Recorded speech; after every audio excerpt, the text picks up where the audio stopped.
so Aaron's going to kick us off because he has a baby to get home to. So. Yes. Cool. Yeah. So what I wanted to do was try to give as much of my background as condensed as possible, and then try to just break open a conversation where people think there's the highest degree of potential for themselves. But before I did that, I wanted to ask 6 questions just to get to know the group. In your business, do you feel like the primary constraint, has to be the number one constraint, is either your time? So there's too much business coming in the door, there's too many like client obligations to handle, and you just don't have time? Or is there slack in the line as it pertains to time and a need for greater business development, sales, deals to be closed in some way, shape, or form? So, I don't know, if, like left hand for the first one, right hand for the second one? What's the best way to, anyone want to just say we can go take a lap, bro? Yeah. It was time up until this month when I actively am putting a pause on it to be able to focus on like my business and just kind of getting recalibrated.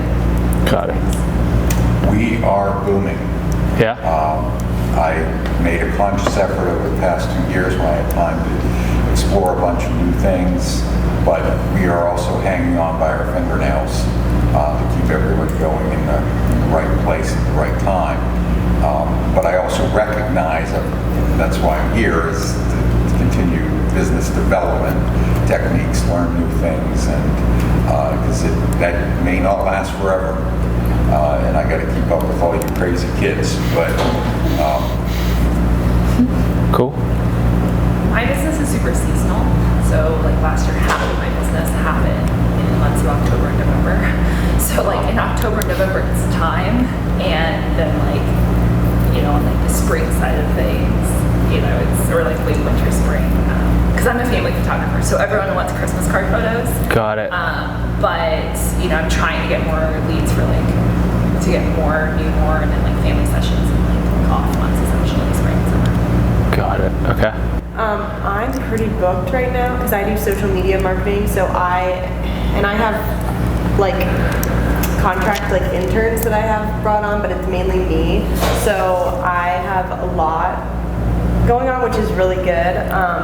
But it's like I can only take on a certain amount, and when one drops, then it's like, oh my gosh, we need to get another one. And that's kind of where I feel like the pressure is like, okay, I'm really good with like 9 good clients because I work, you know, long term, like monthly with them.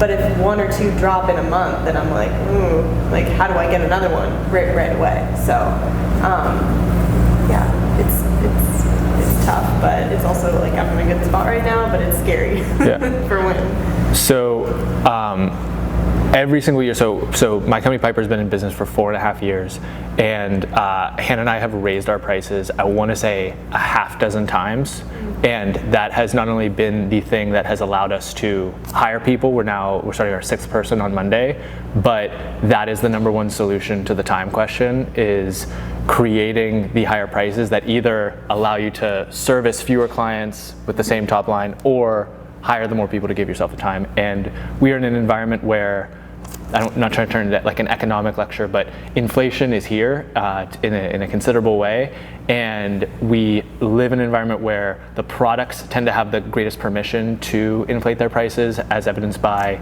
you know, the gas station and the associated things that we're buying. But as a service provider, which is my perception of what most of the group is, there is kind of going to be a downstream effect of that, and having the kind of confidence and the wherewithal to not wait until it has to happen, but instead taking that step forward in this kind of inflationary environment, I think is an important thing for every service provider to be considering. So that was just question number 1, sorry. Thumbs up, thumbs down.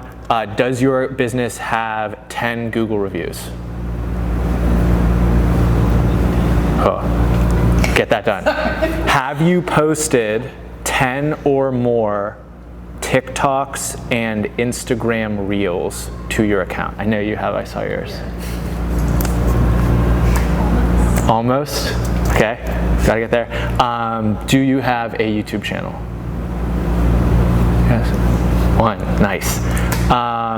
Is any part of your business development efforts cold outbound? Emails, calls, comments, DMs, anything? Nice. Can you tell me more about that? Depends on what you call cold. Yeah. The closest I come is I do regular emailing to like wedding show lists and that sort of thing. I would like to do more of it. I don't pick up the phone and just call people all the time. That's what we're talking about. Right. So when you mentioned that there was a lot of folks who were photographers here, and you're talking about things like newborn shoots and wedding. I don't know if you're necessarily in wedding, but I know that's a big part of the photography business. I think there is a absolutely no-brainer, low-hanging fruit to make it a weekly, if not daily practice to go search by region, by hashtag, newborn, baby, wedding, engagement, and comment on every single one of those posts.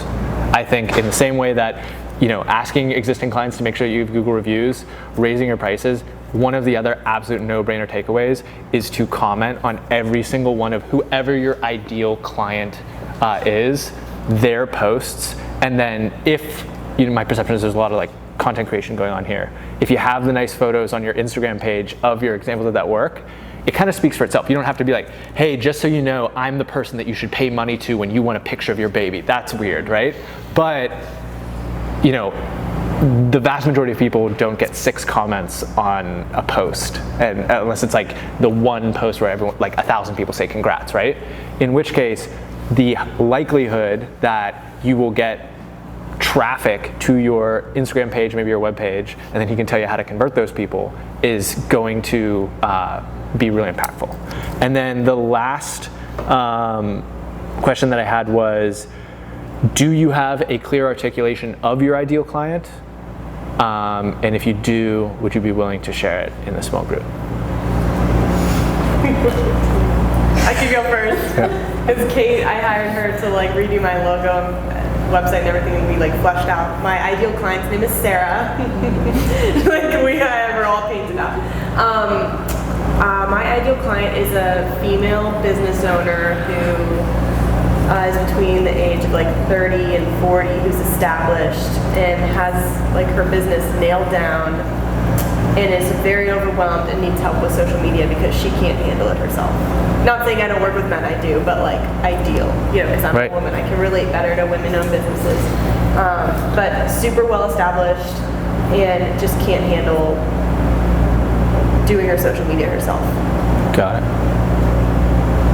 Mine's very similar, except it's probably not as well established. It's like the same type of woman, 30 to 35, who has been in business for 3 to 5 years, who did the DIY for a while and it worked up until a point, and now it doesn't work anymore and she needs something more professional and cohesive.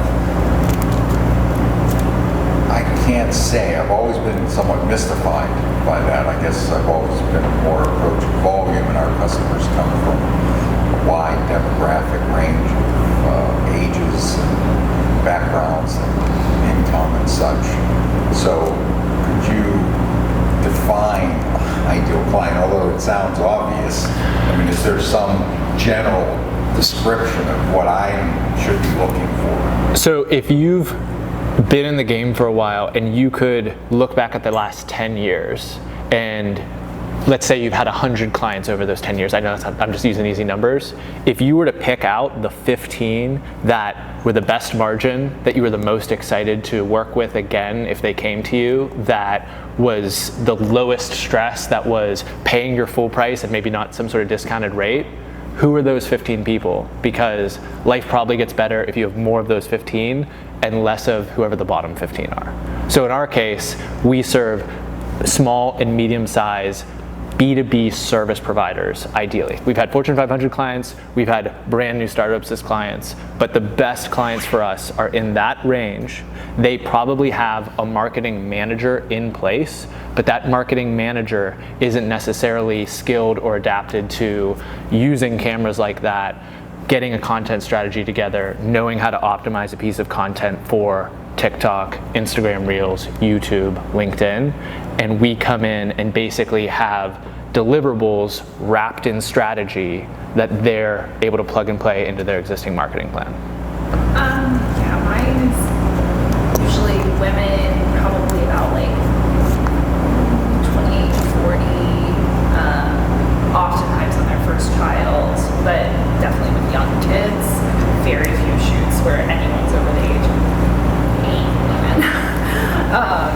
But yeah, just like that mom, but like there's definitely also the financial aspect of it, and that's kind of ever changing because I'm increasing my prices probably once to twice a year, and I can sense that like I am starting to lose some of my original clients, which like I'm like, oh, I love them, but I'm also kind of like pricing out for them and into a new space, which isn't necessarily bad, but I do like, it always makes me sad if I ever see someone like hire someone who's like half my price. I'm like, okay, I get it, but I'll miss you. Right. But yeah, so still figuring out the financial side of it. But Got it. definitely women with kids. And I guess the last question, I said I was 6, but the 7th is, were there any specific problems or questions or like sticking points that you came into tonight wanting to get answered or have addressed or discuss?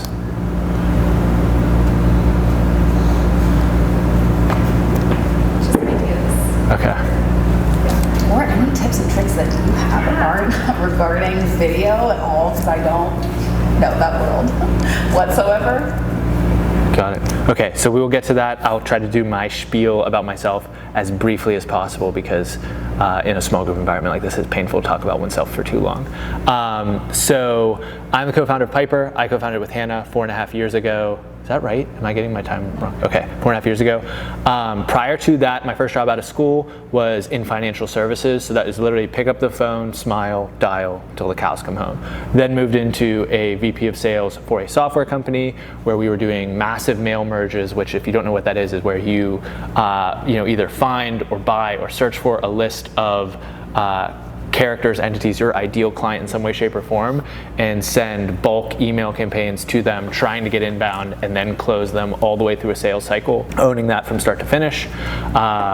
Suffice to say, that burnt me out on that type of hardcore sales without a lot of wind at your back, and I figured there had to be an easier way. So I was basically a right hand to a very, very effective digital marketer by the name of Nathan Latka, who used a series of about, I think he's up to like 1,400 or 1,500 interviews with B2B software as a service company founders to bootstrap a database that did over $1 million worth of revenue and then eventually turned into a private equity and private debt fund that is invested into those software companies. I was on the back end basically doing whatever he needed, but in particular booking over 600 of those founders and CEOs of software companies as guests on his podcast. So getting really good at writing a cold email that someone opens, that someone acts upon, and getting them to follow up. That was in conjunction with the launch of my own podcast, which started off as audio only. It's called Going Deep with Aaron Watson.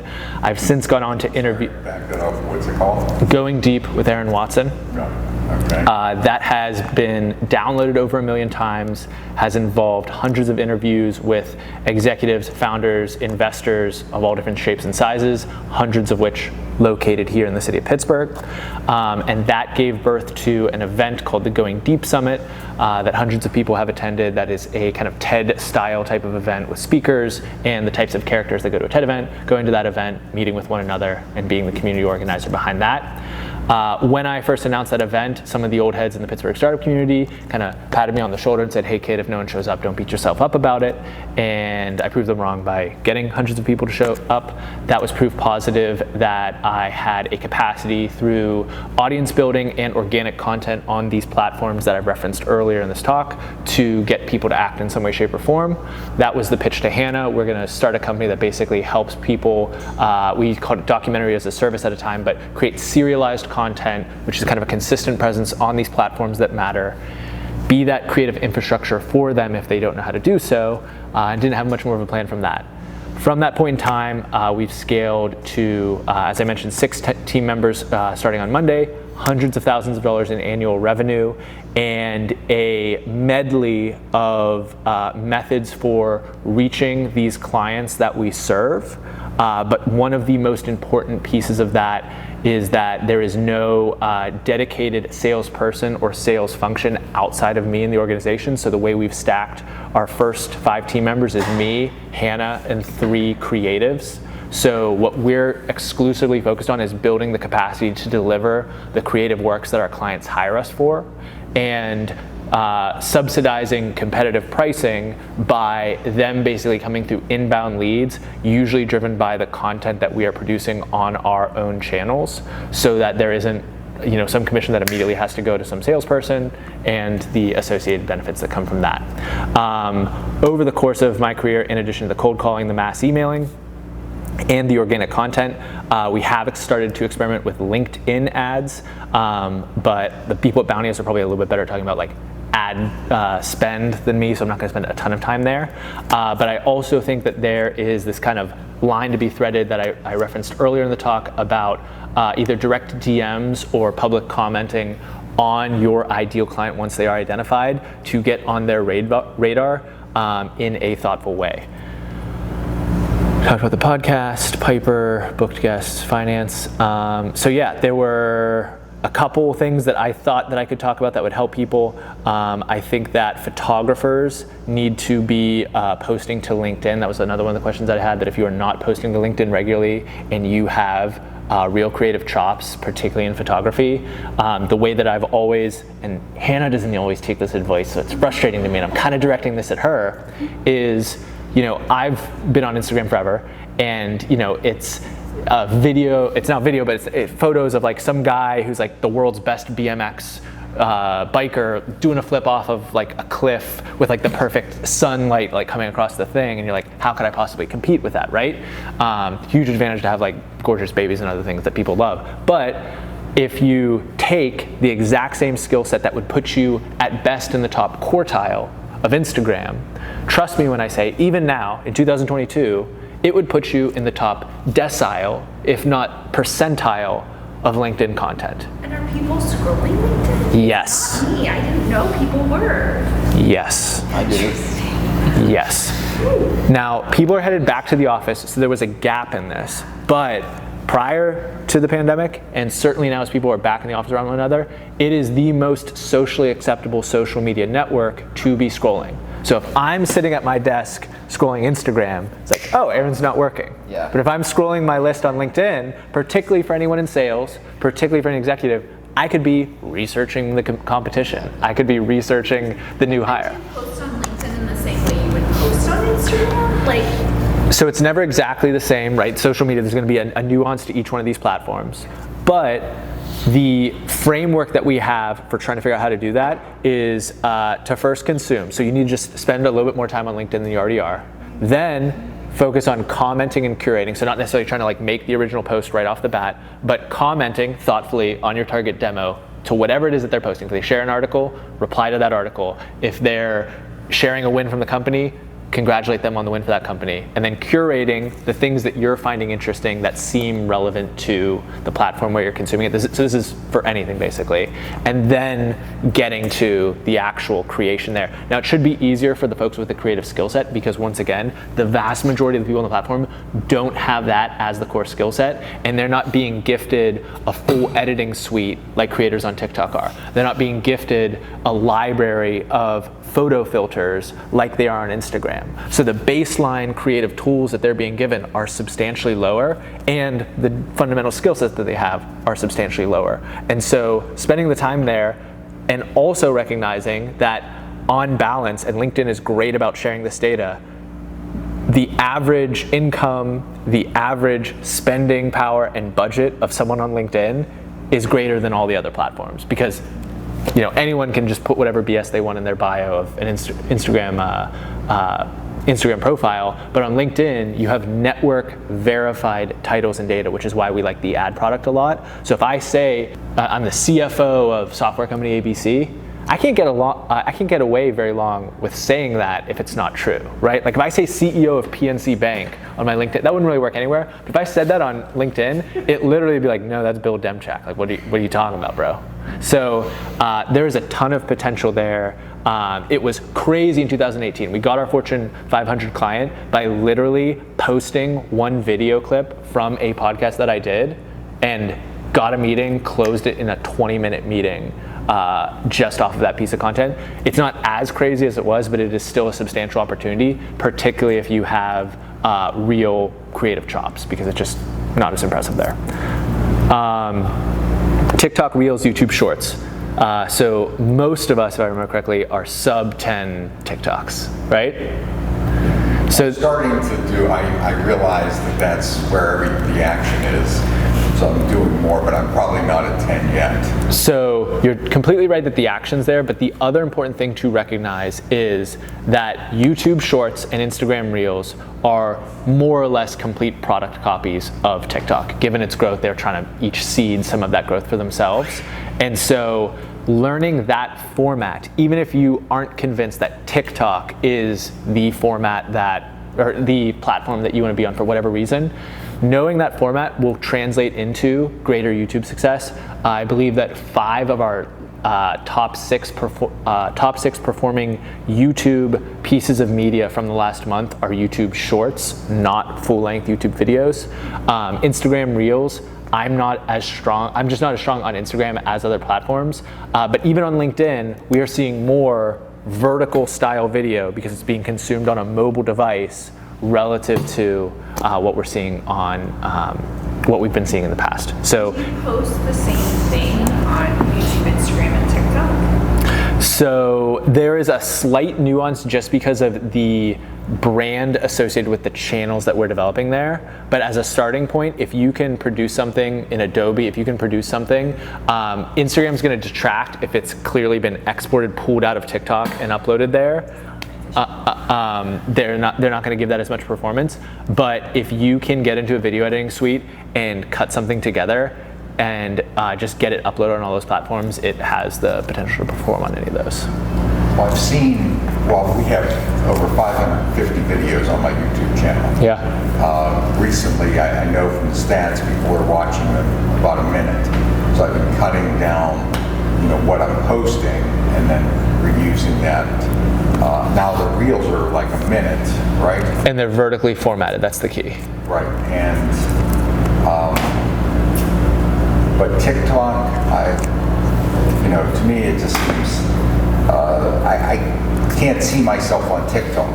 That's the problem. What's your business again? I'm in the entertainment business. My main thing right now is electric violin. Okay. But we have a whole roster of traditional strings, violin, DJ packages, piano players, all instrumentalists, jazz groups, that sort of thing. So the origins of TikTok are music-based. So as a kind of starting presumption, I would put TikTok at the top of the heap for anyone in music. It is literally impacting like the Billboard 100 in a substantial way. So I don't have to have a dance routine. You don't have to have a dance routine, but seeding as much of your music onto there as possible, because so another just nuance of the platform, and I apologize if it's being patronizing, you already know this, is each thing that gets uploaded is separated the same way you can separate like the stems out of a piece of music for like the different instruments that are being played. It's separated as a piece of content in totality, music, audio, and the visual element, and then just the sound that someone else can basically remix and make their own piece of content based off of the music in a different TikTok, or the audio in a different TikTok. And so, more so than any of these platforms that I've referenced so far, it is the one I would be focused on if I was in music in some way, shape, or form. Wow. Looks like you got some homework to do.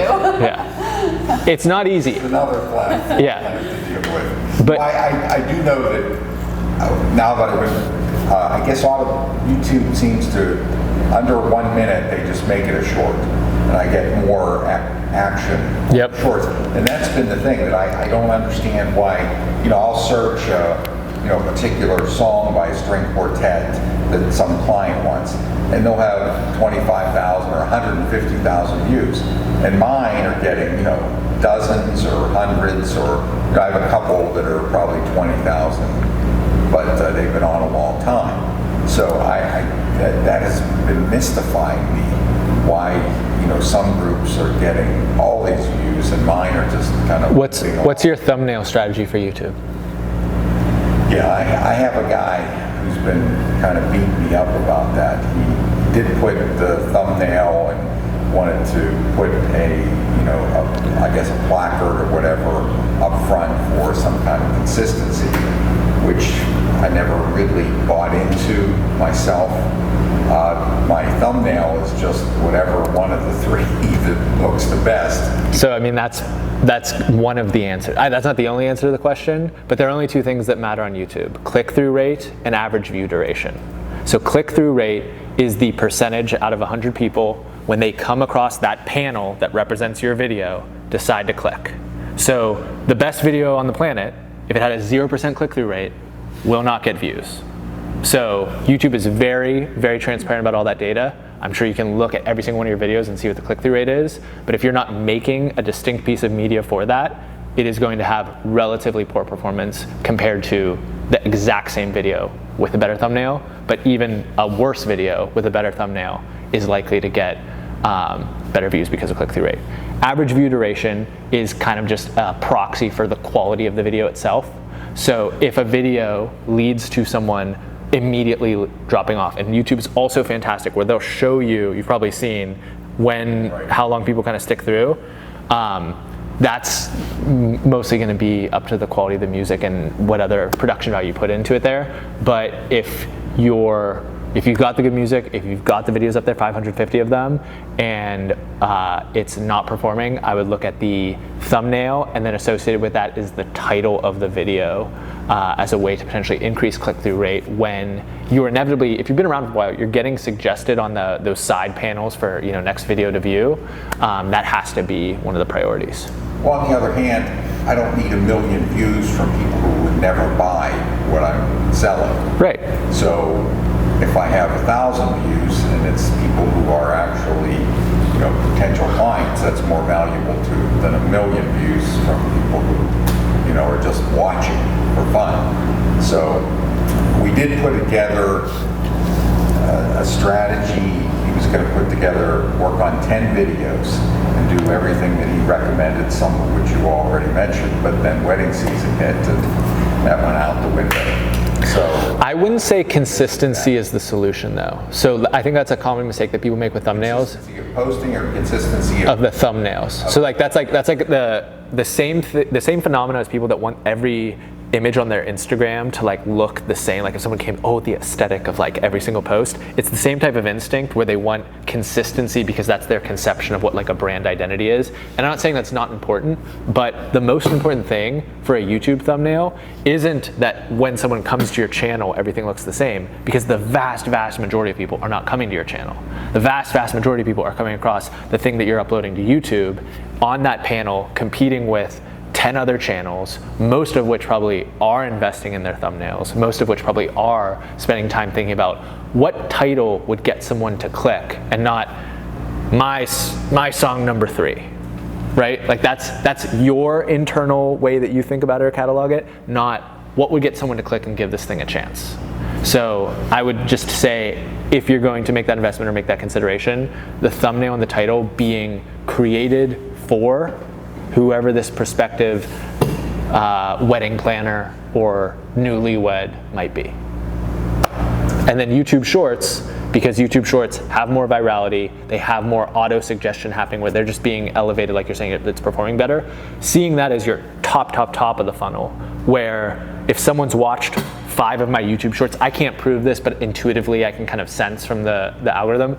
If someone's watched 5 of my YouTube Shorts, exceptionally more likely to watch a full-length YouTube video and actually consume, go deeper down my rabbit hole, so to speak. Whereas if I don't have any YouTube Shorts, or I'm not, prioritizing that in some way, shape, or form, less people come across it. So concentrate on the shorts. Thumbnails, titles, shorts. Okay. Got it. I don't want to dominate the conversation, but I'll jump in. Yeah. And if you're going to make the shorts anyways, why not post them to TikTok, Well, speaking of which, obviously I'm out of the TikTok generation, but if I just posted, some of the videos, you haven't seen them, but one of my most recent ones was doing Tiesto's The Bottom, and It turned out really nice. It was the William Penn. I try to focus on a nice background. And I also have the new band video, which I'll show you, with No Bad Juju, and it turned out fantastic. But so I can just take that. So it doesn't need to be TikTok-y, as my understanding would be, where it's silly dancing and some. Yeah, I mean that. Like honestly, the silly dancing thing is basically a meme of yesteryear, and it's a much richer. It's like saying that YouTube is just a platform with prank videos. Like YouTube's way more than a platform with prank videos, even though that's kind of like what the origins were, and like people in their bedrooms like talking on a webcam. Like those were the origins of it. It's way more mature than that. Like a couple of my favorite things that I consume consistently on TikTok are about gardening and regenerative agriculture. There's like different business ones that I follow, and then this comedian called Two Bears One Cave, where they just are hilarious. So like it's very broad, the capacity to. I guess what I always see are the dancing videos. Yeah. I just don't see myself there, but I'll have to take a closer look. Yeah. I always say if I find myself on TikTok and then keep running into videos, I'm on the wrong side of TikTok. I've got to change the algorithm what I like, because this is not it. Yeah. Because there's so many things, and your feed will be totally different than yours. But if you're finding things you don't like, you're on the wrong side of TikTok, and you need to tell them what you like by searching. Does anyone have any other thoughts, or I can keep going on my list?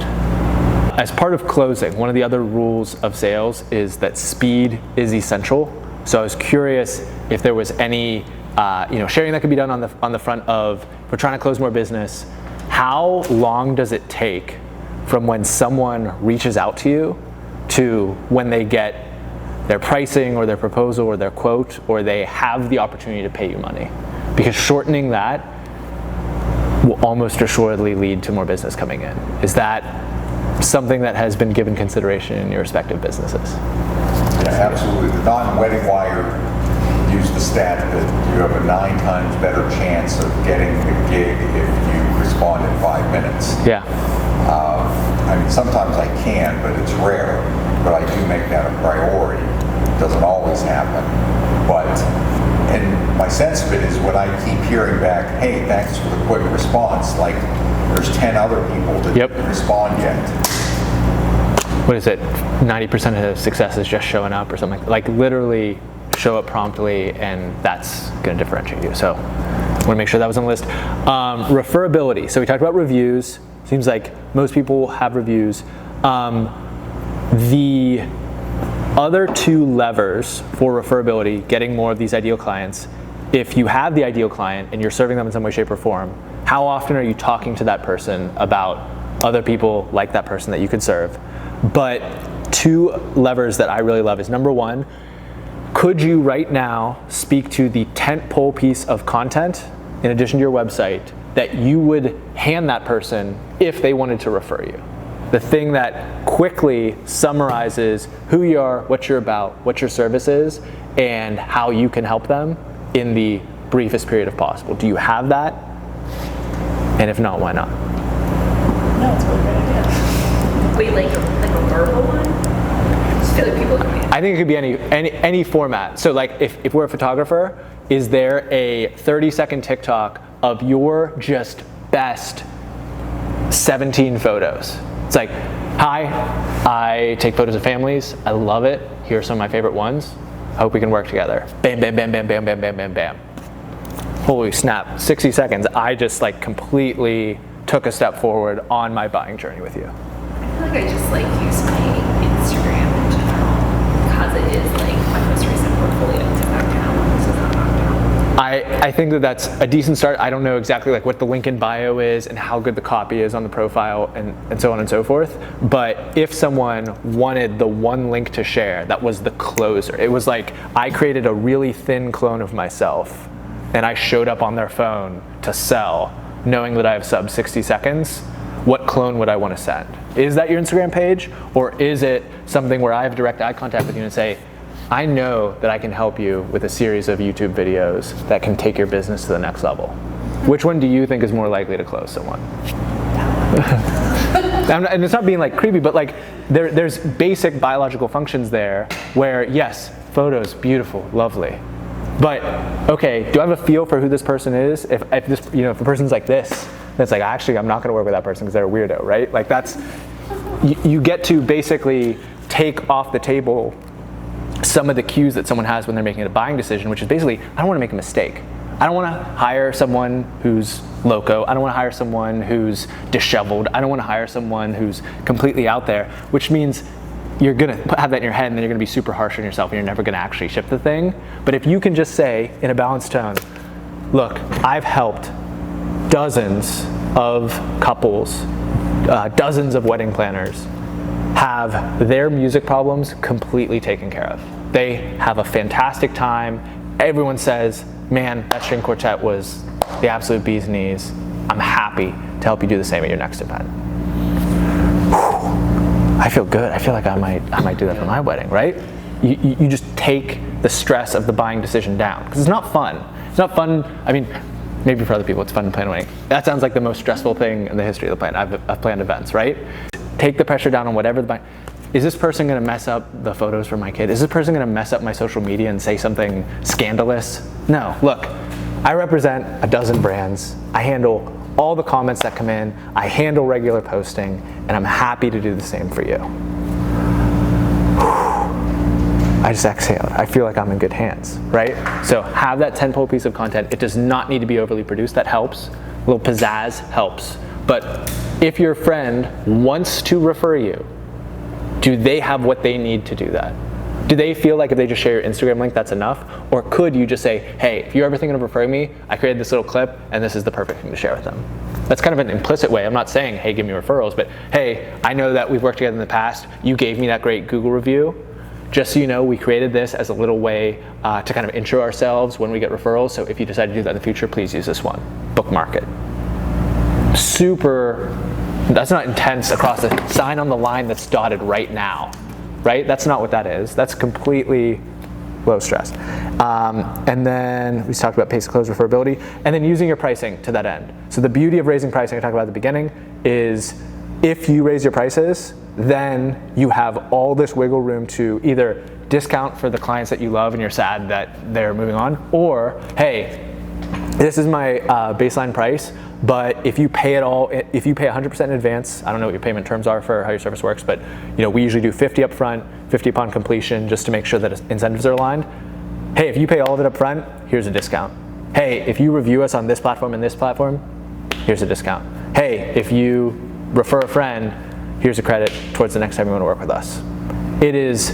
Raising your prices is a fantastic way to open the door for the referability that you probably could access very, very easily, particularly if you're providing a high quality service to the people you help, and actually get them aligned in that and not just have them be like, yeah, I think I will, and then get on to the 15 other things they're juggling.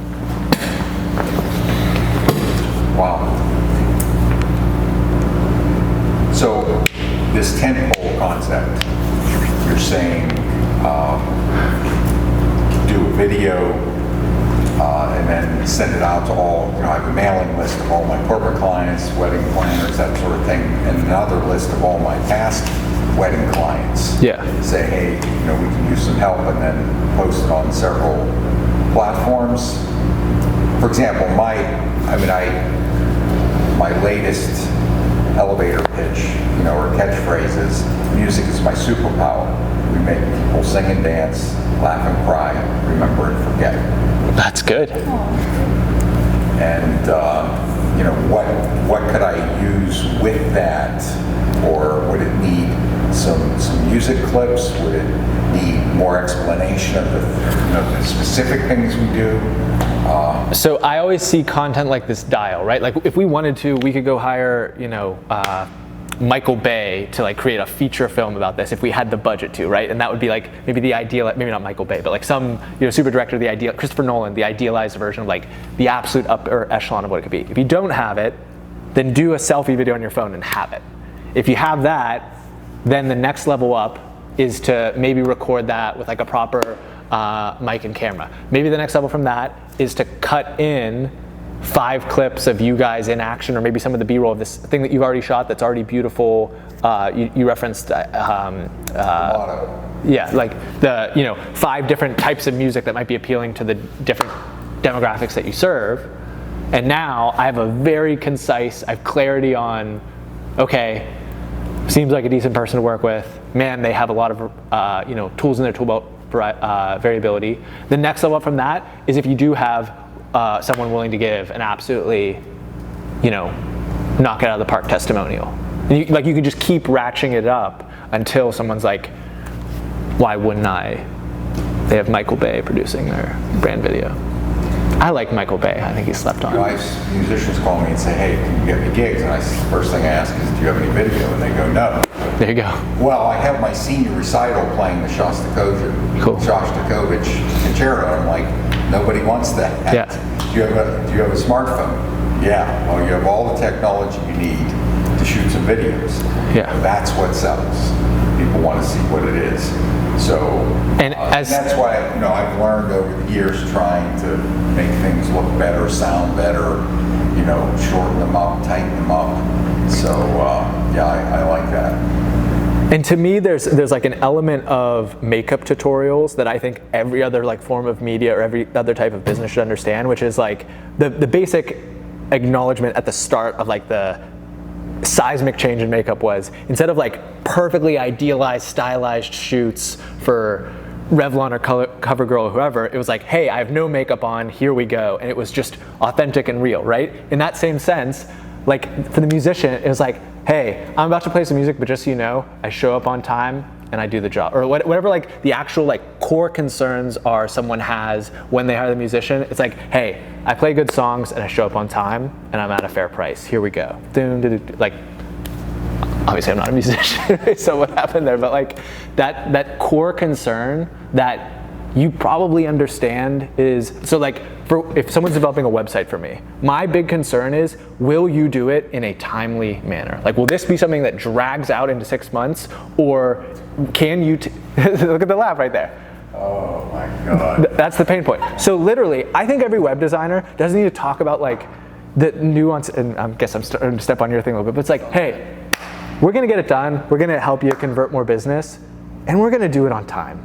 So if you work with us, that's what I'm offering. And for that, I'm willing to not pay the bottom price. I'm willing to pay a different price for that, because you've taken one of the core worries that I have off the table.